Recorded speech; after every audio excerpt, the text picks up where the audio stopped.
What's going on, YouTube? Watching Pacific Rim Uprising.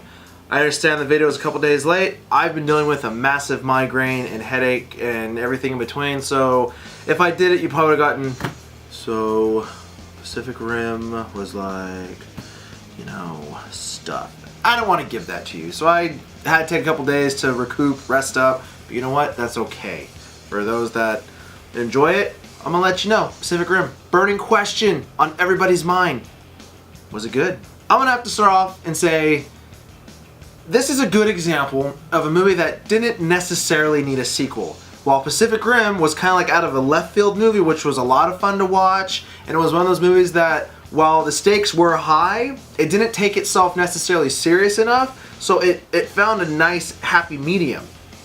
And then it was a conclusive movie. Spoiler, if you haven't seen it, it's been 5 years, but it was a conclusive, clear beginning, middle, end, boom. Nice little package bow, here you go. Now we get a sequel. While this takes place several years after the first one, so the first part of the movie was enjoyable to me. I'm like, okay, cool, this is an aftermath. This is what humanity's doing now that all these massive attacks have happened and the Jaegers had stopped the kaiju. So what does a world do after, for an extended period of time, all they've known is this type of war? Get to see how this unfolds. The problem that I had is to make the sequel, it was a cliche. It was a cliche stretch to make it work. So in the first movie, the main guy, Idris Elba's character, the general major guy, he has a son, okay? And the whole entire time of this first movie, it's never once referenced, it's never once mentioned.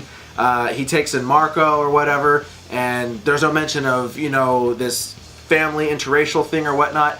Nothing. We get the second movie, oh hey, like, you know. So those types of shoehorns for sequels I don't really like, because it's kind of like, it's a stretch. Someone saw dollar signs somewhere, like a big cat, and like, oh, let's make another one. So you make something, you know, it works. It's not like saying, oh my gosh, it's a stretch, but at the same time, it's like, alright, you know, I'll take it with a grain of salt. Let's move on. So then we get into the movie, and then you kind of find out that he's the rogue son, or the son that, you know, was always living in dad's shadow but wanted to be better than dad, or just as good as dad, or just to have dad be like, son, I love you, kind of thing. Couple questions, like, why are the Jaegers even needed now at this point? If the major threat is gone and the breach has been closed and sealed, and it's been like 10 years later, do we really need the Jaegers? They're there though. They're still there. It's just kind of like you built more, made more. So that was kind of like a stretch, because the first movie made it seem like this was all we had left, one final assault, one final attack, and this one's like, oh yeah, there's actually now a handful more of celebrity Jaeger classes, whatever. You know, it's like, okay. Then we get to the plot of the movie. The movie is supposed to be giant robots versus giant monsters. Plain and simple. For me, we didn't get that, and I'm sorry if this is a spoiler to anybody, but you do not get that till the very end of the movie, the last act of the movie. If we broke it up into 3 acts, Act 1, great opening, great layout. We're getting an aftermath of the first movie. I have no problem with that. Act 2 is where we start devising the plot or the problem, and that's where it bogged down way bad. It was just kind of like, you're sitting there like, alright, a lot of talking heads, acting's not that good. Interesting set locations, I guess. Okay, that was kind of cool, but still not enough. Like, what's going on here? Then we get to the final act, which I won't ruin, but that's when the kaiju come back as the third act. And so then at that point, you're like, okay, now we're back to what made the first movie so good. Now we're back to what I'm here for, why I came to the movie in the first place. I liked the movie. Don't get me wrong. I liked the movie. I like monster movies, and I like, you know, the kind of, the beaten up thing, and just the kind of, you really gotta suspend the disbelief to get into it. I like that.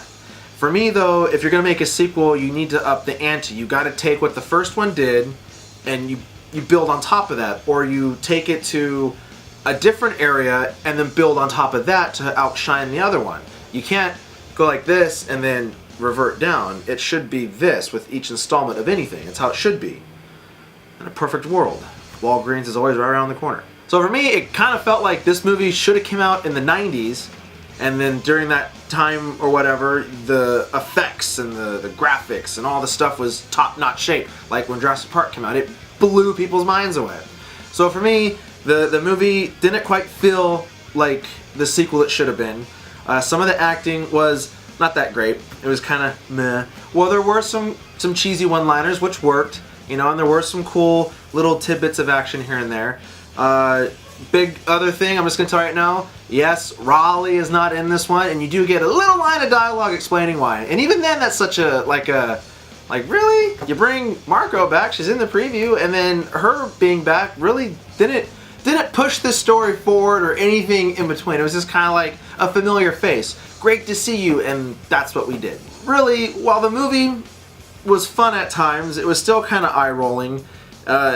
Even at the end, they literally had an end credit scene that they gave you before the end of the credits, and that was, to me, bad because the first one had an end credit scene. If you didn't see it, you should watch it because it's silly and kind of funny, and you get like a little, you know. So the first movie had one at the end. This one should have followed suit. It should have took the little nugget that it gave you right before the credits happened at the end. And then that raises the question of, are we going to get a third one? Because if we do, then the third one should be doing this.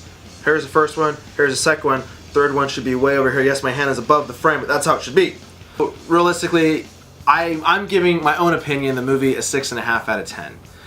Reason being, like I said, some of the acting wasn't that great. Even when they're in the Jaegers and they're talking, it really felt like if you ever played online and you have a little headset and someone's like,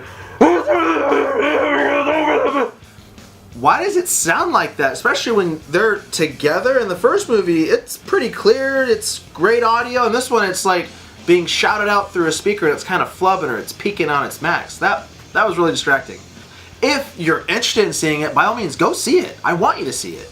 And then you can have your own opinion and you can be like, you don't know what you're talking about. Or you'd be like, yeah, I see where he's coming from. Well, the movie was but it also And that's what I like about opinions.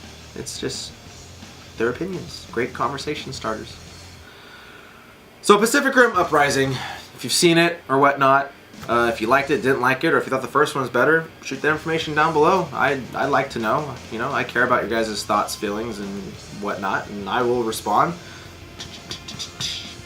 Go on ahead and click that like button and subscribe, because when you do that, you will get more reviews like this, plus unboxing videos, throwback reviews, a couple of little projects that are on the cusp of coming out. They are, I know, just bear with it.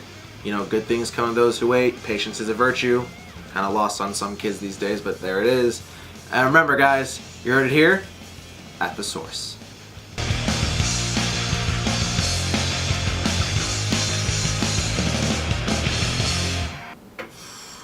It seemed appropriate to wear this shirt.